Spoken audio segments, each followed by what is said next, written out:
Thank you for taking the time to view this presentation, which will focus on the Sustaining Outpatient Services, or SOS Act. We will review information on the legislation, its status, and the materials available for your congressional meetings. The legislation was just reintroduced in the House and Senate, so offices you meet with are unlikely to have information on the bill. The House bill number is H.R. 7666, and the Senate bill number is S. 3908. You do not need to worry about remembering the bill numbers. You will have an issue brief to share with congressional offices providing that information.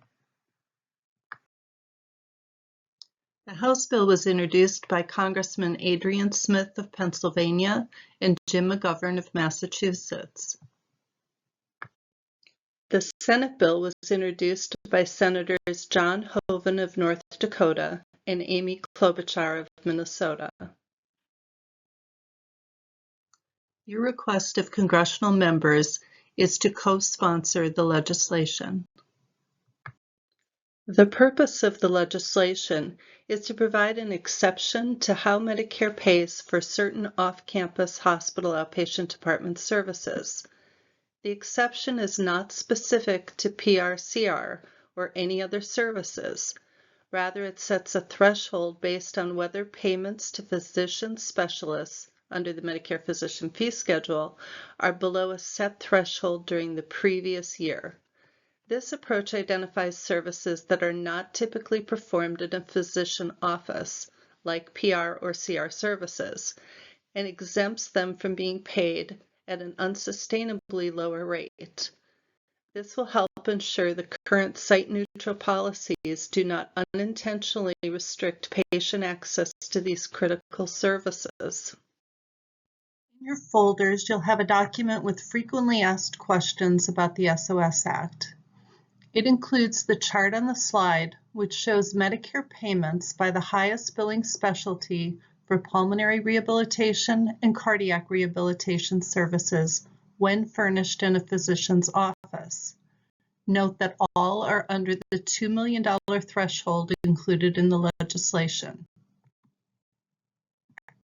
Many staff you meet with will not be familiar with the details of Medicare site of service, and if they are familiar with it, they may not know the unintended consequences for pulmonary or cardiac rehab. The issue brief will provide more detail, but in general, Medicare payment often differs based on the location of the service.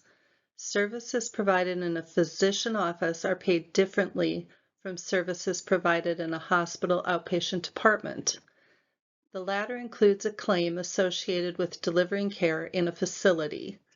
This differential payment was of concern to Congress and the Centers for Medicare and Medicaid Services, since it created an incentive for some to try to game the system. Congress included a provision in the Bipartisan Budget Act to address these concerns. It's known as Section 603, Treatment of Off-Campus Outpatient Departments of a Provider. The law specifies what happens if an existing off-campus service moves to a new location, what happens if a hospital opens a new hospital outpatient service, and grandfathered existing off-campus hospital outpatient department services. This change in law was directed at services that were primary office-based. However, PR and CR services are not typically performed in a physician office. As a result, hospitals are not purchasing PR/CR practices to benefit from higher reimbursement, the issue Congress sought to address. This policy has had the unintended consequence of limiting patient access to PR and CR services, as it has become more difficult for a hospital to expand or relocate services to be closer to more Medicare beneficiaries. This is especially concerning due to the current shortages of cardiac and pulmonary rehabilitation programs nationwide and the devastating impact that pulmonary and cardiac conditions have on Medicare beneficiaries. Members of Congress recognize the importance of ensuring patient access to services. In 2018, letters were sent by House members and by senators to CMS in response to the Outpatient Prospective Payment Services proposed rule. A couple of quotes from the letters are highlighted on the slide. The letters are referenced in the issue brief that you'll leave with offices you meet with. In your folder, you will have a co-sponsor chart, a sample of which is on the slide. The information is organized by state, and the first column shows only those members of Congress who have taken action to support the bill. If you don't see your state, your senators, or representative, it means they've not yet co-sponsored the bill, and you want to ask them to do so. The last column identifies current and previous co-sponsors of the SOS Act. The column is split into two parts.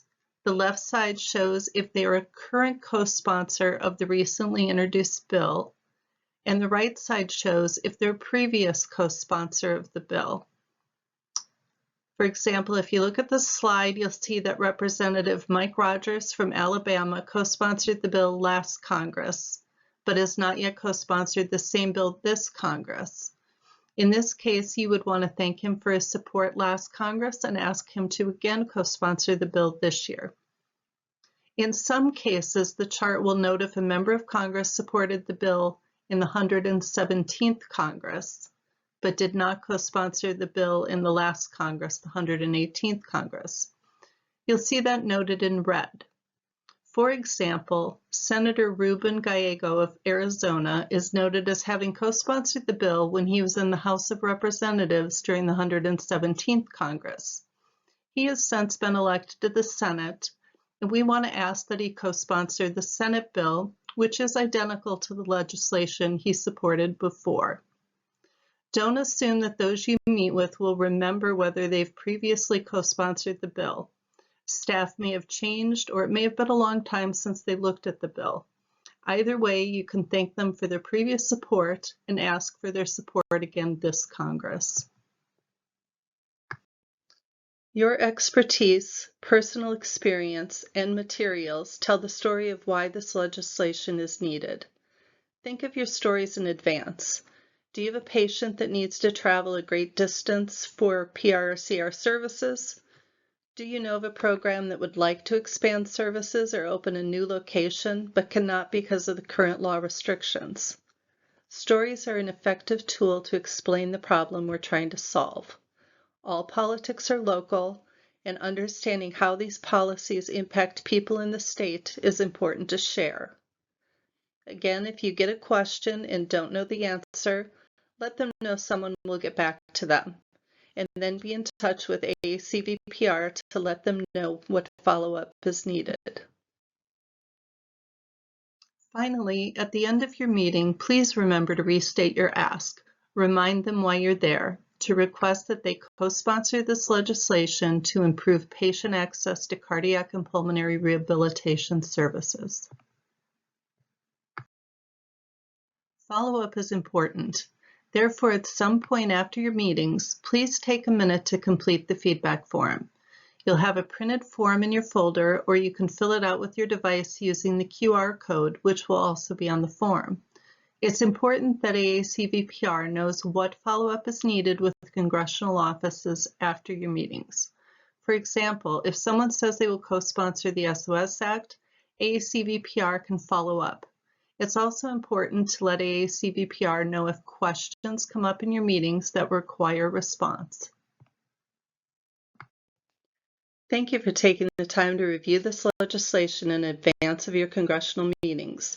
If you have any questions, please email advocacy@aacvpr.org.